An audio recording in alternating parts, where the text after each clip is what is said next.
आज की हमारी इस मूवी को कोरिया की अब तक की सबसे बेहतरीन रोमांटिक मूवी माना जाता है, जिसकी IMDb पर रेटिंग है 8.1। कहानी की शुरुआत दो लोगों के इंट्रोडक्शन से होती है, जिसमें चुलसू नाम का लड़का और सू जीन नाम की एक लड़की है। सू जीन रेलवे स्टेशन पर बैठी हुई थी और उसके हाथ में 2 ट्रेन के टिकट्स होते हैं। असल में उसका एक बॉयफ्रेंड है जिसके साथ वो भागने का प्लान बना चुकी थी, लेकिन काफी देर तक इंतजार करने के बाद भी जब वो नहीं आता तो वो उदास होकर वहां से चली जाती है और एक शॉप पर आकर कोल्ड ड्रिंक खरीदती है। वापस जाते समय उसे याद आता है कि वो शॉप से अपनी कोल्ड ड्रिंक उठाना भूल गई, जिसके बाद वो वापस उस शॉप पर आती है और देखती है कि एक लड़का जिसका नाम चुलसू है, उसके हाथ में वही सेम कोल्ड ड्रिंक थी जो उसने खरीदी थी। जिसके बाद वो उसके हाथ से कोल्ड ड्रिंक लेकर पी गई और फिर वापस से उस कोल्ड ड्रिंक को चुलसू के हाथों में थमा कर वहां से चली जाती है। चुलसू को समझ नहीं आता कि अभी अभी उसके साथ ये क्या हुआ। और फिर हम सू जीन को बस में देखते हैं, लेकिन जब वो टिकट्स लेने के लिए पर्स में पैसे चेक करती है, उसे अपना पर्स कहीं नहीं मिलता और तब उसे याद आता है कि उसने अपना पर्स आखिरी बार उस स्टोर पर कोल्ड ड्रिंक लेने के लिए निकाला था। और जब वो वापस उस स्टोर पर जाती है, वहाँ शॉपकीपर उसे बताता है कि वो अपने पर्स के साथ साथ अपनी कोल्ड ड्रिंक भी यहीं भूल गई थी। जिसके बाद वो समझ जाती है कि जिस लड़के की कोल्ड ड्रिंक उसने पी थी वो उसकी नहीं थी। वो बाहर आकर उस लड़के को बहुत ढूंढती है, लेकिन वो उसे नहीं दिखता। अगले सीन में सू जीन अपनी फैमिली के साथ खाना खा रही थी। उसके पेरेंट्स को पता है कि सू जीन किसी लड़के के साथ भागने वाली थी, लेकिन फिर भी वो उसे कुछ नहीं कहते। जिसके बाद सू जीन अपने पापा के साथ एक कंस्ट्रक्शन साइट पर जाती है जो उसके पापा की ही थी, लेकिन वो अंदर जाने से मना कर देती है क्योंकि साइट पर काफी धूल थी। वहाँ हम चुलसू को भी देखते हैं, जो कि उसी बिल्डिंग में फोरमैन है और आर्किटेक्ट की पढ़ाई भी कर रहा है। चुलसू नीचे आ जाता है और सू जीन उसे पहचान जाती है, लेकिन कुछ नहीं कहती। जिसके बाद हम उसे एक आदमी के साथ देखते हैं। असल में सू जीन एक फैशन डिजाइनर है और अपने दोस्त की शॉप को रेनोवेट करने में मदद कर रही थी, लेकिन उसका दोस्त बताता है कि उसका आर्किटेक्ट भाग गया और उसे जल्द ही अपनी शॉप की ओपनिंग भी करनी थी। जिसके बाद सू जीन अपने पापा को फोन करके किसी आर्किटेक्ट का बंदोबस्त करने की बात करती है। उसके पापा कहते हैं कि वो वहाँ किसी को भेज रहे हैं, लेकिन सू जीन उस आदमी से ज्यादा बात ना करे क्योंकि वो काफी बदतमीज किस्म का इंसान है। और हम देखते हैं कि उसके पापा ने चुलसू को ही वहाँ भेजा था। असल में चुलसू अपने काम में काफी अच्छा था और उसे पता है कि कैसे क्या करना है। उसे देख सू जीन घबरा जाती है, लेकिन चुलसू को देखकर ऐसा लगता है कि उसे पहचान नहीं पाया। जिसके बाद सू जीन एक कोल्ड ड्रिंक लेती है और तभी वहाँ चुलसू आ जाता है और ठीक वैसे ही उस कोल्ड ड्रिंक को पीता है जैसे सू जीन ने उससे लेकर पी थी और फिर बिना कुछ कहे वहाँ से जाने लगता है। तभी हम देखते हैं कि एक चोर सू जीन का पर्स लेकर भाग रहा है। चुलसू ने उसे देख लिया था, जिसके बाद वो अपनी जीप का दरवाजा खोल देता है और इस वजह से चोर अपनी बाइक के साथ उस दरवाजे से टकराकर जमीन पर गिर गया। जिसके बाद वो सू जीन को घर ड्रॉप करता है। उस दिन के बाद से सू जीन को चुलसू काफी अच्छा लगने लगा था और फिर वो उससे मिलने कंस्ट्रक्शन साइट पर जाती है, लेकिन उसे चुलसू वहाँ नहीं दिखता। वो उस जगह जाती है जहाँ चुलसू अक्सर अपने दोस्तों के साथ बैठकर डिनर किया करता था। वो उसके पास आकर कहती है कि मैं यहाँ से गुजर रही थी और तुम्हें देखकर रुक गई, और फिर वो दोनों साथ में बैठ जाते हैं। चुलसू उसे एक ड्रिंक देते हुए कहता है कि अगर तुमने इसे पी लिया तो हम जिंदगी भर साथ रहेंगे, और अगर नहीं तो हम एक दूसरे के लिए अजनबी बने रहेंगे। जिसके बाद सू जीन उस ड्रिंक को पी लेती है और चुलसू उसे किस कर लेता है।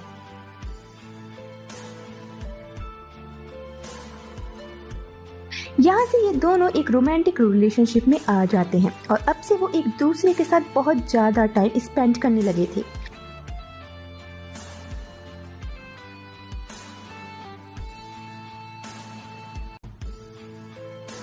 एक दिन जब सू जीन अपने पापा के साथ बैठी हुई थी और चुलसू के बारे में सोच सोच कर मुस्कुराई जा रही थी, उसके पापा पूछते हैं कि कौन है वो गधा जिसके ख्यालों में खोई हुई हो। जिस पर पहले तो वो कुछ नहीं कहती, लेकिन बाद में बता देती है कि वो एक आर्किटेक्ट है।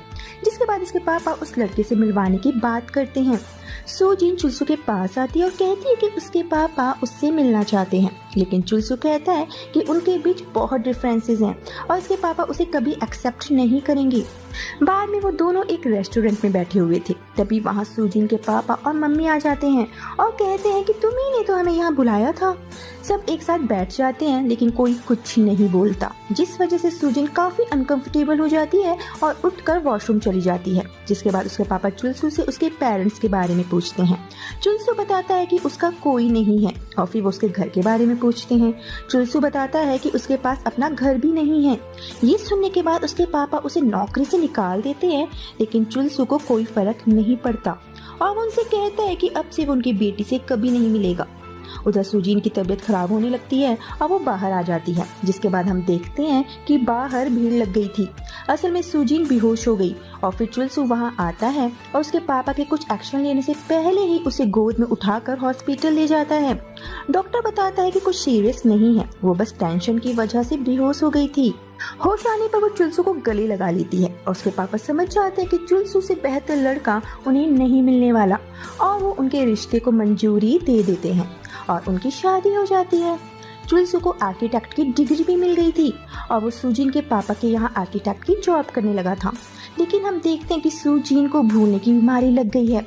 वो छोटी छोटी बातें भूलने लगी थी, जैसे गैस में खाना चढ़ाकर भूल जाना और इसी तरह और भी बहुत कुछ। और फिर हम चुलसू को एक क्लाइंट के साथ देखते हैं जो उसे एक लोकेशन पर लेकर आता है और चाहता है कि चुलसू वहाँ उसके लिए खूबसूरत घर बनाए। चुलसू उस बिल्डिंग के लिए एक खूबसूरत डिजाइन तैयार करता है और वो डिजाइन सबको बहुत पसंद आता है। ये सुनकर सुजीन को काफी खुशी होती है। एक दिन वो अपनी फ्रेंड के साथ बैठी थी और उनसे पूछती है कि क्या वो कभी अपने घर का रास्ता भूले हैं। ये सुनकर उसकी फ्रेंड्स हंसने लगती हैं, लेकिन सुजीन काफी परेशान लग रही थी और हम देखते हैं कि वो अपना घर भूल गई है और डरते डरते एक घर का लॉक खोलती है और वहाँ उसे चुलसू मिल जाता है। घर उसी का था।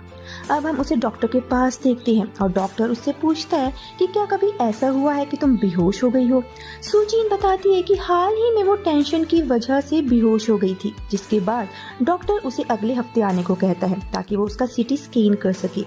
वो चुलसू को इस बारे में कुछ भी नहीं बताती और दोनों एक दूसरे के प्यार में खोए रहते हैं। एक दिन चुलसू उसे अपने गुरु के पास लाता है जिसने उसे कारपेंटर का काम सिखाया था। बातों बातों में वो सुजीन को चुलसू की माँ के बारे में बताता है, लेकिन चुलसू अपनी माँ को बिल्कुल भी पसंद नहीं करता था। घर आकर सुजीन उससे पूछती है कि उसने आज तक उसे अपनी माँ के बारे में क्यों नहीं बताया, जिस पर चुलसू को गुस्सा आ जाता है। वो कहता है कि उस औरत ने मुझे बचपन में ही छोड़ दिया था और आज जब मेरे पास पैसे हैं वो मेरे पास वापस आना चाहती है, लेकिन मैं उस औरत को माफ नहीं करूँगा। वो मेरे लिए कोई महत्व नहीं रखती। ये सब सुनने के बाद सुजीन उसे समझाती है कि उसे अपनी माँ को माफ कर देना चाहिए और काफी समझाने के बाद चुलसू मान भी जाता है और अपनी माँ से मिलने आता है जो जेल में बंद थी। असल में उसकी माँ के ऊपर काफी कर्जा था। चुलसू उस कर्जे को चुका देता है और ये जानकर सुजीन को काफी खुशी होती है। उसके बाद हम सुजीन को फिर से डॉक्टर के पास देखते हैं, लेकिन डॉक्टर ने उसे 1 हफ्ते बाद आने को कहा था और वो 2 हफ्ते बाद वहाँ आई थी। जिसके बाद डॉक्टर उससे कुछ सवाल पूछता है, जैसे उसकी बहन की डेट ऑफ बर्थ, उसकी डेट ऑफ बर्थ और बाकी बेसिक से सवाल, लेकिन वो किसी भी सवाल का जवाब ठीक से नहीं दे पाती। डॉक्टर उसके सारे टेस्ट करके वापस भेज देता है। सुजीन ऑफिस आती है और अपने एक्स बॉयफ्रेंड को वहाँ देखती है जो वहीं पर एक एम्प्लॉई था। वो बताता है कि उसने सुजीन के लिए वापस से अपना ट्रांसफर इसी ऑफिस में करा लिया है और साथ में ये भी कि उसने अपनी वाइफ को डाइवोर्स दे दिया है। वो क्लियर करता है कि उस दिन वो स्टेशन क्यों नहीं आ पाया। असल में उसका बॉयफ्रेंड पहले से ही शादीशुदा था। सुजीन कहती है कि वो अब अपनी जिंदगी में काफी खुश है और उससे कोई रिश्ता नहीं रखना चाहती। रात में सुजीन को फिर से याद नहीं आता कि वो क्या कर रही थी। चुलसू उससे पूछता है कि वो डॉक्टर के पास गई थी, उसने क्या बताया। सुजीन कहती है डॉक्टर ने उसे 2 दिन बाद फिर से बुलाया है। अब सुजीन डॉक्टर के पास फिर से आती है और डॉक्टर उसे बताता है कि उसे अल्जाइमर है, जिससे इंसान के मरने से पहले उसका दिमाग मरने लगता है और अगर वो कोई जॉब करती है तो तुरंत छोड़ दे, क्योंकि आने वाले दिनों में उसे अपने परिवार वालों के नाम और चेहरे भी याद नहीं रहेंगे और इस बीमारी का अब तक कोई इलाज नहीं ढूंढ पाया है। सुजीन ये सुनने के बाद काफी रोती है। वो महज 27 साल की थी। इस बारे में वो चुलसू से कुछ नहीं कहती, बस इतना कहती है वो जॉब छोड़ना चाहती है। चुलसू कहता है कि वो है उसका ध्यान रखने के लिए। सुजीन जॉब छोड़ देती है उसकी बीमारी बढ़ने लगी थी। एक दिन चुलसू जब सबके साथ लंच कर रहा था, वो देखता है कि सुजीन ने दोनों टिफिन्स में केवल राइस दिए थे।